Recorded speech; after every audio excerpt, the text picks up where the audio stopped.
মাঝে মাঝে মনে হয় মা হওয়া সহজ নয়, অনেক কঠিন একটা দায়িত্ব।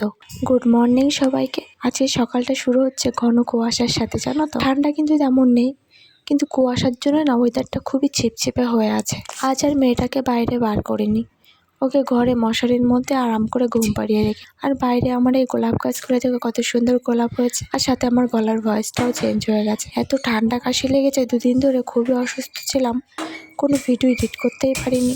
গতকাল শ্বশুরমশাই যে চিংড়ি মাছগুলো এনেছিল তার থেকে খানিকটা চিংড়ি মাছ ছিল, তাই ভাবলাম সকালবেলা হালকা করে একটু চিংড়ি মাছের ঝোলটা আমিই করে ফেলি।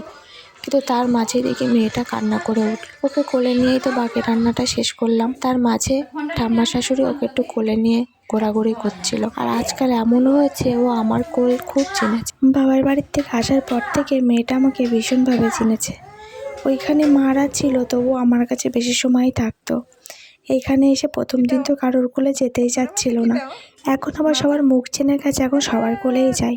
মাঝে মাঝে মনে হয় মা হওয়া কোনো সহজ কাজ নয়, কঠিন কাজই বটে, কিন্তু তার মাঝে যে ভালোবাসা, যে সুখ, যে আনন্দটা আছে না, সেটা পৃথিবীর সকল কষ্টকে হার মানায়, জানো তো।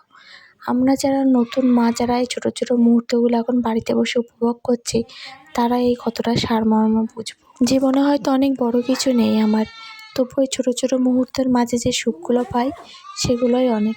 আমরা দুজনেই স্নান সেরে নিয়েছি, এবার একটু ঘুমিয়ে নেব। এই ছিল আমার আজকে সারাদিনের গল্পের একটি অংশ, যেটা তোমাদের সাথে শেয়ার করতে পেরে আমার খুবই ভালো লাগলো। আর তোমাদেরও যদি ভালো লেগে থাকে অবশ্যই একটা লাইক, কমেন্ট, শেয়ার আর সাবস্ক্রাইব করতে ভুলো না। তো দেখা হবে আবার পরবর্তী কোনো মিনি ব্লগে বা ব্লগ ভিডিও। তো ততক্ষণে টাটা, বাই বাই।